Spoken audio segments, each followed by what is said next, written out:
네, 오늘 이 시간에는 또 이어서 종로의 계단 제4장 자복 부분을 우리 함께 살펴보도록 하겠습니다.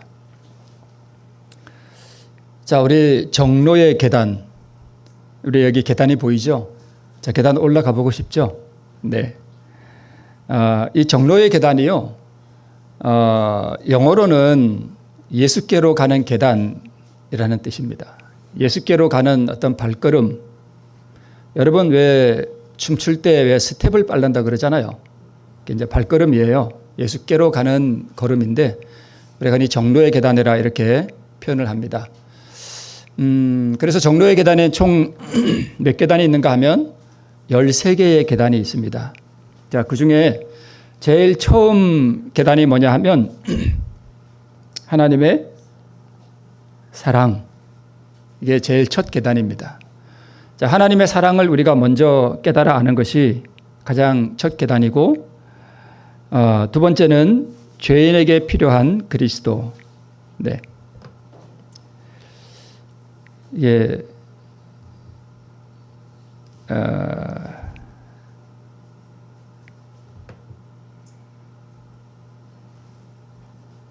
이런 일이 없었는데 지금 글씨체가 다 깨졌습니다.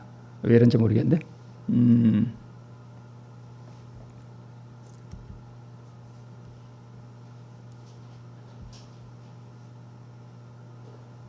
네.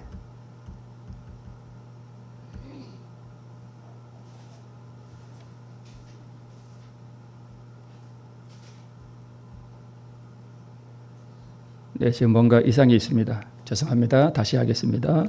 네.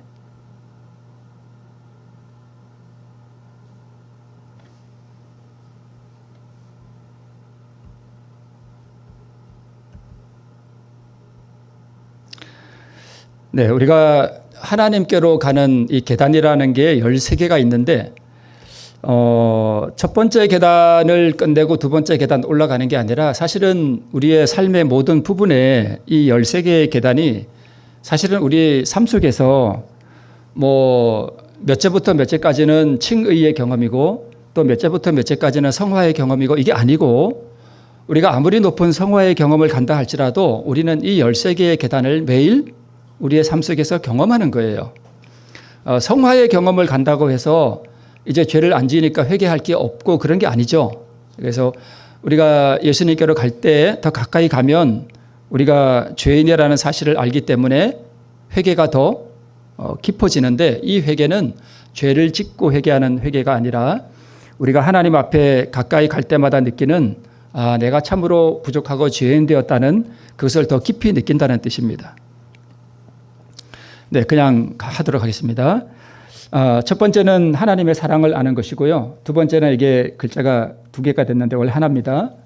두 번째 장이 죄인에게 필요한 그리스도. 자, 세 번째 계단은 그 다음에 회개가 일어나고요. 그 다음에 네 번째 계단이 오늘 우리가 하는 자복이라는 계단입니다. 그래서 잠언 28장 13절에 보면 자기의 죄를 숨기는 자는 형통하지 못하나 죄를 뭐하고요? 자복하고 버리는 자는 불쌍히 여김을 받겠다라고 기록하고 있습니다. 자, 죄인에게 필요한 그리스도. 이 죄인이라는 사실을 우리가 깨달아야만 뭐가 되는가 하면 회개가 일어나게 되겠죠. 자, 우리 다니엘서 10장에 보면 다니엘이 한 번은 이상 중에 hitdegel이라는 큰 강가에 있었는데 그때에 어떤 분이 세마포 옷을 입고 허리에는 우바스 정금띠를 띠었고 그 몸은 황옥 같고 얼굴은 번갯빛 같고 눈은 횃불 같고 또 팔과 발은 빛난 놋과 같고 그 말소리는 무리의 소리와 같은 어떤 한 분을 보게 됩니다. 이분이 누구 같아요? 성육신 하시기 전에 예수님이 그런 모습으로 나타난 것 같습니다. 자, 이 큰 이상을 볼 때에 다니엘이 뭐라고 표현하는가 하면 내 몸에 힘이 다 빠졌고 또 다니엘이 굉장히 아름다웠던 것 같아요. 이게 아주 건강하게 살았던 것 같아서 네, 아름다운 빛이 변하여 마치 자기가 썩은 것 같았다라고 이렇게 표현을 하고 있습니다. 자, 여기 이 큰 이상을 볼 때라는 것은 하나님의 그 영광, 그분의 품성, 그분의 선하심과 아름다우심이 그대로 다니엘에게 보였습니다. 물론 하나님의 영광을 다니엘이 전체로 다 본 것은 아니었겠죠. 많이 가리고 봤겠죠. 만약 하나님의 영광을 다니엘이 다 봤다면 어떻게 됐을까요? 소멸됐을 거예요. 아마 많이 가리고 죽지 않을 만큼만 보여줬음에도 불구하고 이 큰 이상을 볼 때에 뭐가 빠졌는가 하면 힘이 빠졌습니다. 교회 안에서도 이렇게 어깨에 뭐 들어간 분이 있어요. 힘 들어간 분이 있습니다. 이렇게 내가 그래도 교회를 위해서 우리 뭐 여러분 안 그러시겠지만 간혹 그런 분이 있다고 그래요. 자, 힘이 빠졌습니다. 자, 힘이 빠졌다는 게 뭐냐 하면 이게 사실은 회개와 연관이 된 거예요. 그죠? 자부심과 또 자존심과 자기 자랑이 다 빠집니다. 우리가 내 어깨에 힘이 들어가고 내 자랑이 이렇게 나오는 이유는 뭘 못 봐서 그런가 하면 하나님의 영광과 품성을 못 볼 때에 어깨에 힘이 들어가요. 그죠? 네. 그리고 내가 썩은 듯 하였다 하는 것은 내가 하나님 앞에 내놓을 게 아무것도 없다는 사실을 뼈저리게 느꼈다는 뜻입니다. 그래서 우리가 하나님 앞에 회개하고 자복한다 하는 뜻은 바로 이와 같이 하나님의 아름다우심을 볼 때 일어나는 거예요. 그죠? 그래서 우리 정로의 계단에 이렇게 기록하고 있습니다. 선지자 다니엘이 자기에게 보냄을 받은 하늘 사자를 두른 그 영광을 보았을 때에 그는 그 자신의 연약함과 불완전함을 깨닫고 혼도되었다. 혼도라는 것은 정신을 잃었다는 뜻이에요. 그러니까 기절했다는 뜻입니다. 그러니까 그 하나님의 영광이 조금만 보여줬음에도 불구하고 그게 얼마나 이 다니엘에게 강렬했던지 그만 정신을 잃어버렸어요.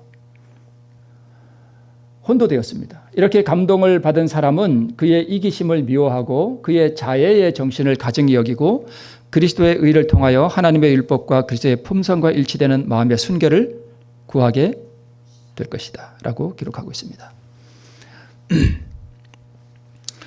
자, 그래서 사도 바울도 이 다메섹에서 예수님을 만나고 또 아라비아에 가서 이 말씀을 연구하는 가운데서 그 깨달은 바를 이렇게 말씀하고 있습니다. 바울은 말하기를 율법의 의로는 즉 외부적 행위로는 자기가 흠이 없는 자다 이렇게 했습니다. 그런데 그가 이 율법의 신령적 성질을 깨닫게 되었을 때에 그는 자신이 죄인임을 알게 됩니다. 우리가 어떻게 죄인임을 알게 되는가 하면 율법이 얼마나 거룩하고 이 율법이 얼마나 무한히 순결하고 하나님만큼이나 거룩한 것을 어렴풋이 깨달았을 때에 그 앞에서 자기가 죄인 되었다는 것을 깨닫습니다. 그래서 여러분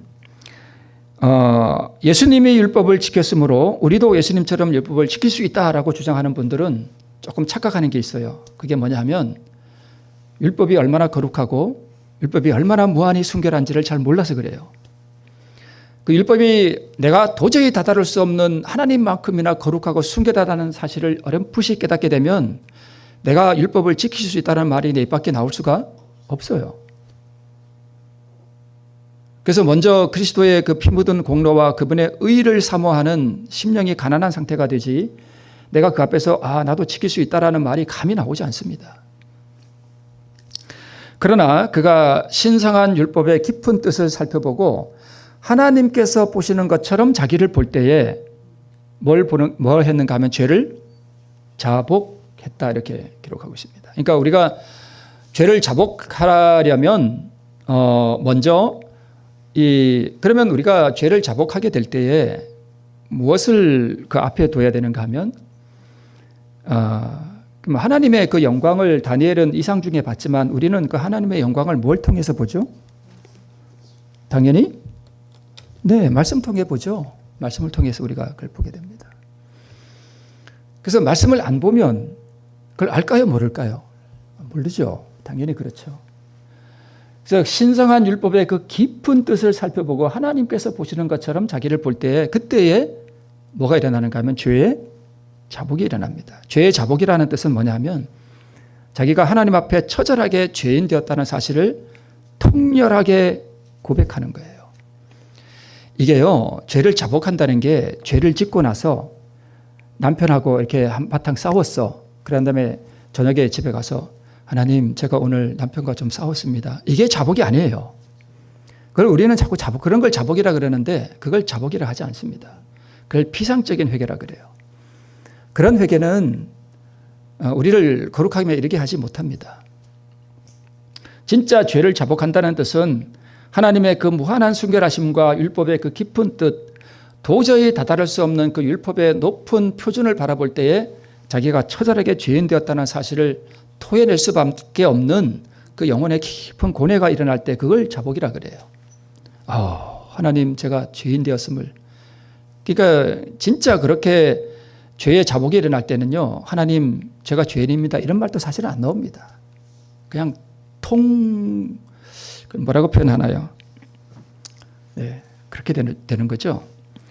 그래서 율법의 그 신령적 성질을 깨달을 때에 죄는 참으로 흉악하게 보이고 자존심은 사라져버려요.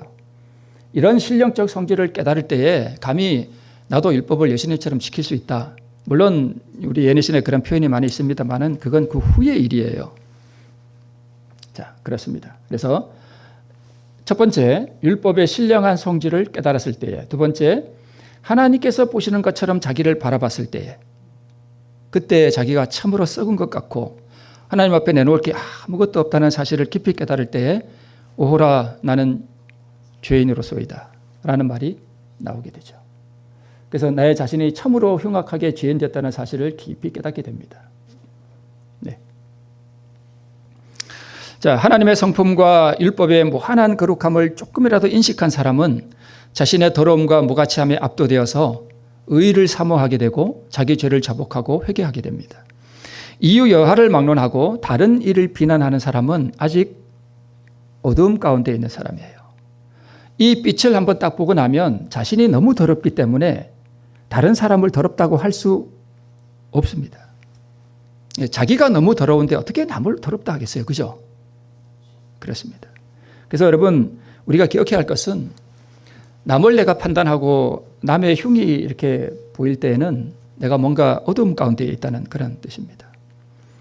자, 이 그림은 여러분 잘 아시겠죠? 세리가 성전에 올라가서 이 세리의 마음속에는 다른 사람은 다 자기보다 어떻게 보이는가 하면 의롭게 보여요. 다른 사람은 다 의롭게 보이고 나는 정말 죄 있다는 것이, 죄인이라는 사실이 뼈저리게 느껴져요. 그래서 다른 사람은, 그리고 실제로 다른 사람도 다 나보고 죄인이라 그래. 그래서 얼굴을 들 수가 없어서 나는 죄인으로서이다라고 하나님 앞에 자신을 고백하게 됩니다. 이때 이 세리의 가슴이 얼마나 그 통회로 젖어 있겠었어요. 그죠? 네. 이것을 우리는 회개와 자복이라 이렇게 말합니다. 그래서 예수님은 이 세리의 비유를 말씀하시면서 내가 너에게로 노니 이 사람이 저보다 의롭다 하심을 받고 집에 내려간다니라. 자, 의롭다 하심은 내가 율법을 지켜서 내가 만드는 거예요? 아니면 얻는 거예요? 얻는 거예요. 그러니까 받는 거예요. 의는 뭐 하는 거라고요? 받는 거예요. 그러니까 나한테 없는데 다른 사람이 주는 걸 받는 거죠. 그걸 받는다 그러죠. 네. 그래서 의라고 하는 것은 네. 그래서 의롭다 하심은 회개와 자복으로 얻는 것입니다. 그래서 이 사람이 저보다 의롭다 하심을 받았다는 뜻은 바리새인도 의롭게 됐는데 조금 덜 의롭게 되고 세리는 더 의롭게 됐다는 뜻이 아닙니다. 바리새인은 의롭다함을 받지 못하고 세리가 의롭다함을 받았다는 뜻입니다. 자, 그래서 로마서 9장 30절에 보면 그런즉 우리가 무슨 말하리요? 의를 쫓지 아니한 이방인들이 의를 뭐 했으니? 얻었으니. 자, 의는 내가 가지고 있지 못한 걸 밖에서부터 얻는 것입니다. 내가 뭘 해서 만들어내는 게 아니라 얻는 겁니다. 그래서 예수님처럼 우리도 율법을 지킬 수 있다라고 하는 것은 우리가 의를 얻고 난 다음에 어느 정도 적용되는 말이지. 네. 의를 얻었으니 곧 믿음에서 난 의요. 의의 법을 쫓아간 이스라엘은 법에 이르지 못하였으니, 여기 파란 글씨로 되어 있는 의의 법을 쫓아간 이스라엘은 법에 이르지 못하였다. 이게 무슨 뜻이냐면 제가 금방 말씀드린 대로 예수님이 율법을 그렇게 지켰으니 우리도 율법을 지킬 수 있다라고 생각하고 율법을 지켜서 의에 이르려는 그 시도를 말하는 거예요. 그죠? 그런 사람들은 어디에 이르지 못해요? 법에 이르지 못한다는 뜻은 그 법을 지킬 수 없다는 뜻입니다. 그러면 그 사람들은 왜 그렇게 됐느냐? 뭐에 의지하지 않고요? 믿음에 의지하지 않고, 즉 내게 의가 없으니 회개와 자복으로 그 의를 얻기를 사모하고 그것을 달라고 구하는 것이 아니라 자기도 예수님처럼 율법을 지킬 수 있다라는 그 신념으로 자기도 율법을 지켜서 그 의에 이르려고 하는 뭐에 의지함? 행위에 의지했기 때문에 옛 이스라엘 백성들이 실패했다는 것입니다. 근데 오늘날 우리 재림교회는 그러한 게 있을까요? 없을까요? 없을 리가 없죠. 사단이 그런 걸 그냥 놔두지는 않겠죠. 그래서 옛 유대인들이 그들을 의롭게 해줄 원칙을 계명과 종교의 의식적 행위에서 얻고자 시도했으나 그들은 결코 율법이 요구하는 대로 살 수 없었습니다. 그래서 의의 법을 쫓아가는 이스라엘은 법에 이르지 못했습니다. 자,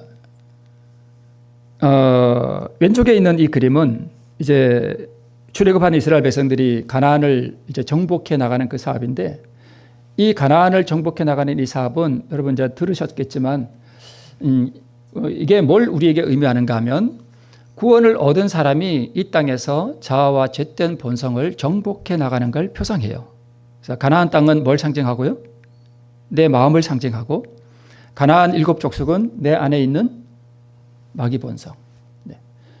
정복해 나가는 여호수아는 예수 그리스도와 그분의 의. 그래서 여러분, 이 성화라고 하는 것은 내 마음 안에 있는 마귀 본성을 점점 정복해 나가고, 정복해 나가는 만큼 그리스도의 의로 채워 나가는 걸 말해요. 그걸 성화라 그래요. 그래서 우리는 평생 동안 이 사업을 계속 해 나가는 거예요.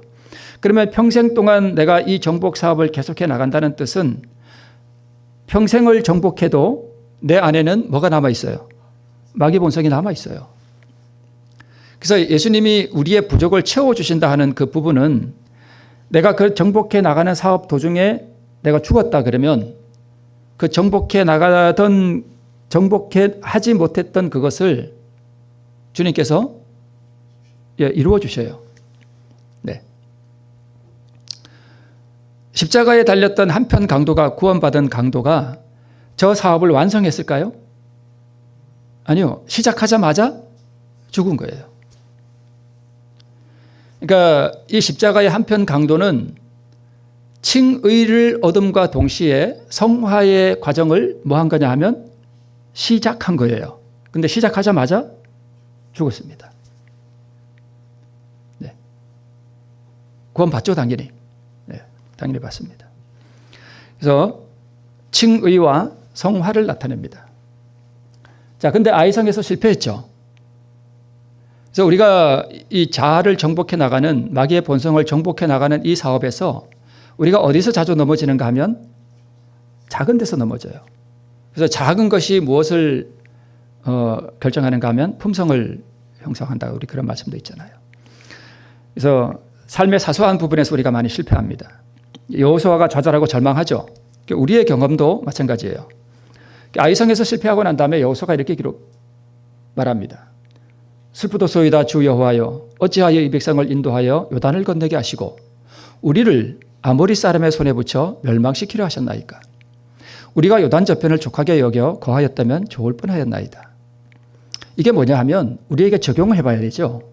여호수아 7장 7절의 말씀을 우리에게 적용해 봐야 돼요. 이걸 어떻게 적용하냐면, 자, 이 아모리 족속이 뭘 상징한다고요? 우리 안에 있는 죄된 성향을 말해요. 본성. 그죠? 근데 이게 아이성에서 실패했어.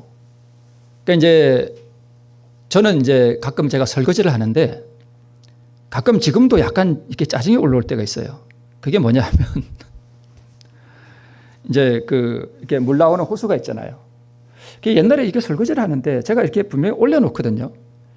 이게 내려오면 이걸 작동하기에 턱 걸려 자꾸. 그래서 제가 이렇게 올려놔요. 이렇게 하거든요. 나중에 보면 또 내려가 있어. 그래서 이제 조금 신경질이 나도 이게 자꾸 왜 내려가 있지? 나중에 보니까 집사람은 저보다 뭐가 작아요? 키가 작잖아요. 그러니까 이게 높여놓으면, 그러니까 제가 그때 생각했어요. 이게 그러면 키가 작으면 이 물이 어떻게 될까요? 튀어. 그러니까 집사람은 쓰려니까 이걸 내려야 돼. 저는 이걸 올려야 되고. 근데 사람이요, 이런 작은 것 때문에 뭐가 나냐면 신경질이 난다니까요. 여러분 다 경험해 보시죠. 그게 아이성이에요. 그죠? 그러면 이제 그걸 보고, 짜증이 뭐, 이게 올라오는 게 아니야. 우리가 그러잖아요, 집에서. 그죠? 그럼 그것 때문에 이제 말다툼이 나고 그런다고요. 그러면 내가 잘 하다가도 여리고성을 무너뜨렸는데 아이성에서 그걸 한번 팍 하고 나면 그게 실패한 거예요. 그죠? 아이성 칠 때 이스라엘 사람들이 만만하게 보고 조금만 올라갔잖아요. 최선을 다 안 한 거예요. 우리가 그래서 이제 나중에 하나님께서 아이성을 정복하는 이제 전략을 주시기를 모든 백성이 다 올라가서 치라 그랬어요. 이게 뭘 상징하냐면 최선을 다해서 온 힘을 다해서 작은 것도 정복하라는 거예요. 우습게 보지 말라는 거예요. 요거 하나 올리고 내리는 거 짜증 나잖아요. 그죠? 이걸 우습게 보지 말고 전력을 다해서 자기를 굴복시키라는 거예요. 그런 거 하나. 그런 것이 우리의 품성을 결정한다는 거예요. 무슨 대단한 일을 통해서 우리가 뭘 하는 게 아니라 그런 이거 하나 올리고 내리는 거 그걸 통해서 우리의 품성이 드러나고 그렇다는 것입니다. 그런데 우리가 그런 것 때문에 실패하죠. 그게 뭐냐 하면 이런 얘기예요. 믿음으로 얻는 의를 깨닫고 좋아서 해보니 되더이다. 그런데 이제 실패하고 안 됩니다. 실패했습니다. 차라리 해보니까 잘 안 되네. 차라리 옛날로 돌아가서 내 마음대로 사는 것이 좋겠습니다. 이게 딱 그 얘기예요. 여호수아 7장 7절 얘기가 우리 버전으로 얘기하면 요 얘기예요. 아유, 힘들다. 안 되네. 이거 해보니까 잘 안 돼. 에이, 그냥 그만. 뭐 좀 속된 말을 하면 안 돼. 다시 옛날처럼 그냥 되는 대로 살지 뭘. 그런 거 있잖아. 우리 그런 마음 있잖아요. 그죠? 네. 그렇습니다. 의심과 불신이 한데 섞여 있었다. 우리가 하다가 잘 안 되면 이제 의심하고, 그죠? 이게 왜 안 되지? 그러면서 불신하고 그래요. 이스라엘의 지도자로서 그것은 자격이 없는 죄된 생각이었고 여호수아의 불신과 절망은 용서받을 수 없는 것이었습니다. 하지만 자비하신 우리 하나님께서는 이러한 잘못 때문에 그분의 종에게 진노하지 않으시고 은혜스럽게도 그분은 굴욕감을 토로하고 기도하는 여호수아를 받아들이셨다. 동시에 그의 불신을 부드럽게 꾸짖으시고 그들이 패배한 원인을 그에게 나타내셨다. 자, 우리 아간 이거는 잘 알죠? 이게 뭐냐 하면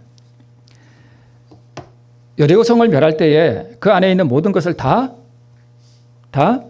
멸하라 그랬습니다. 그러니까 여리고성 자체가 뭘 상징하는가 하면 우리에게 있는 이 본성을 말해요. 그죠? 이 본성. 이 본성 중에 그러니까 아간이 그 여리고성에 있는 걸 그게 갖다가 이렇게 자기 장막 속에 숨겨놨다는 것은 이 자기 장막은 아간에게 있어서는 자기 마음이거든요. 마음을 상징하거든요. 자기 집이거든요. 근데 이걸 갖다가 멸하지 않고 뭐 해놨어요? 숨겨놨습니다.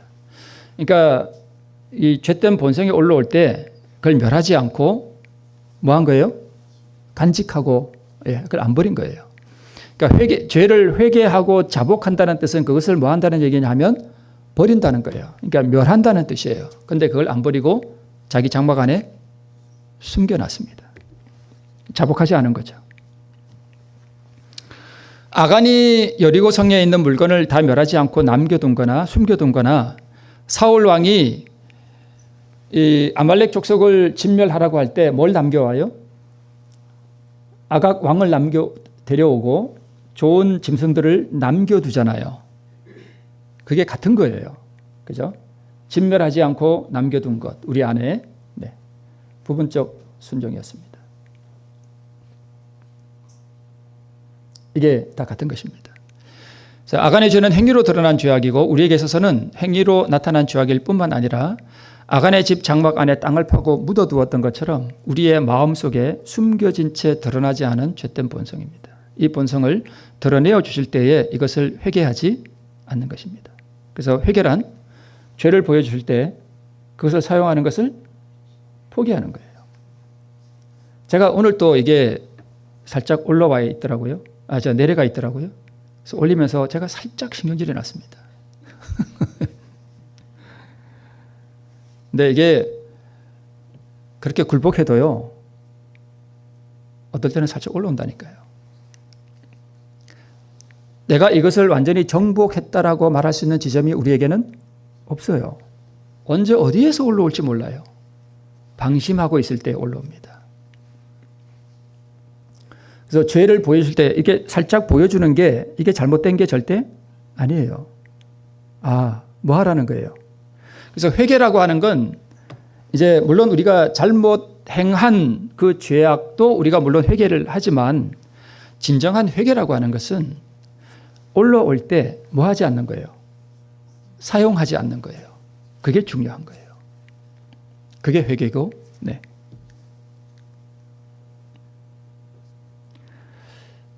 아간은 이제 그 제비를 뽑아서 자기 종족에게로 점점 자기에게로 다가오는 것을 계속 보았는데 자복하지 않고 그때에 자복하였더라면 침묵을 지켰습니다. 네. 보았고 들었습니다. 근데도 뭐 하잖아요? 자복하지 않습니다. 이와 동일한 자복이 얼마나 자주 행하여지고 있는가? 다 알려진 후에 그 사실을 인정하는 것과 자기 자신과 하나님만이 알고 있는 죄를 자복하는 것과는 엄청난 차이가 있다.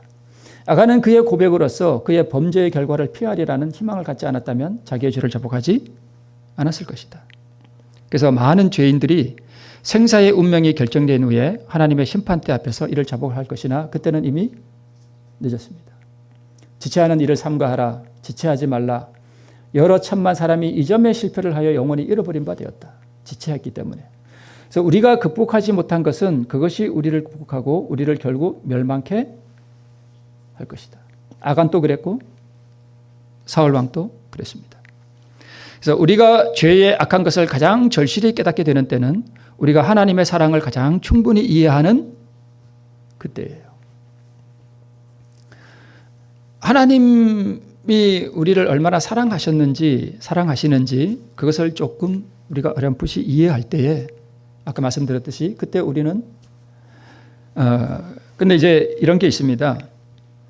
자, 하나님의 사랑을 충분히 이해할 때 우리가 죄인 되었다는 사실을 깨닫고 죄를 회개하고 자복하게 됩니다. 그런데 또 이런 부분이 있어요. 자,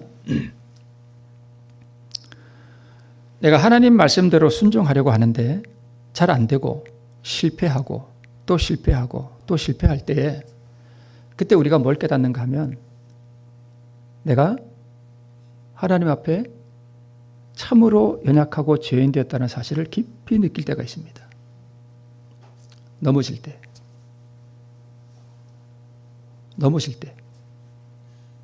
그때 자기의 속에 있는 이 죄가 다 자기가 어떤 인간인지가 보이는 거예요. 그죠? 그래서 여러분 성화를 잘못 오해하는 분들은 자기 속에 뭔가가 이렇게 올라오는 그게 없다라고 생각하면 그게 성화라고 생각하는데 천만의 말씀이에요. 진짜 회개는요. 자기가 여전히 하나님 앞에 이렇게 올라오는 그 죄의 성향을 느낄 때에 내가 잠시라도 하나님을 의지하지 않고는 내가 이것 때문에 넘어질 수밖에 없다는 그래서 오호라라고 하는 그 고백이 탄식이 우리에게 이르러올 때 그게 회개예요. 그게 고백이에요.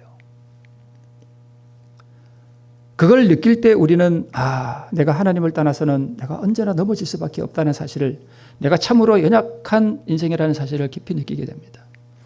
그래서 우리의 죄성이 이렇게 보일 때에 그때에 우리는 내가 하나님 앞에 참으로 죄인 되었다는 사실을 알게 되는데 이때에 느끼는 이 성화의 경험 속을 살아가는 사람들이 느끼는 그 회개는 죄를 짓고 회개하고 이런 게 아니라 뭘 느끼는 거예요? 이거 올라오는 걸 느끼는 거예요. 여전히 내 안에 있는 이 죄된 본성, 그걸 느낄 때에 하나님 앞에 내가 참으로 죄인 되었다는 사실을 느끼게 됩니다. 율법주의자들은요, 이 본성을 회개하는 걸 잘 몰라요. 율법주의자들은 자기가 행한 걸 회개하려고 그래요. 근데 이 진짜 회개는 행한 걸 회개한다기보다는 올라오는 걸 회개하는 거예요. 그걸 포기하는 거예요. 그걸 사용하지 않는 거예요. 네, 그걸 회개라고 합니다. 다시 한번 말씀드리지만 흘러내린 물을 닦아내는 게 아니라 뭘 잠그는 거예요? 꼭지를 잠그는 거예요. 네. 만일 우리가 우리 죄를 자복하면 저는 미쁘시고 의로우사 우리 죄를 사하시며 모든 불의에서 우리를 깨끗게 하실 것이요. 네. 이것을 우리는 자주 죄를 짓고 자백하고 죄를 짓고 자백하고 이렇게 이해하는데 그게 아닙니다. 물론 우리가 칭의를 경험할 때 당연히 그렇게 하죠. 네. 더럽고 누추한 그대로의 모습으로 우리가 주님께 나아가고 품성이 거의 굳어져서 져가는 인생의 막바지에 돌이키기는 쉽지 않습니다. 지금 사랑의 구주의 품 안에서 안식을 우리는 누릴 수 있습니다. 더할 수 없이 자비롭고 예수하시는 주님의 음성을 들을 때에 우리는 그분의 한없는 그 사랑의 품 안에 우리의 더러운 모습 그대로 주님께 나가서 그 품에 안길 수 있습니다. 그럴 때 우리는 주님 앞에 내가 참으로 죄인 되었다는 사실을 고백하고 그분의 의를 사모하고 또 그분의 의를 받고 그 의 안에서 우리가 평화를 누릴 수 있습니다.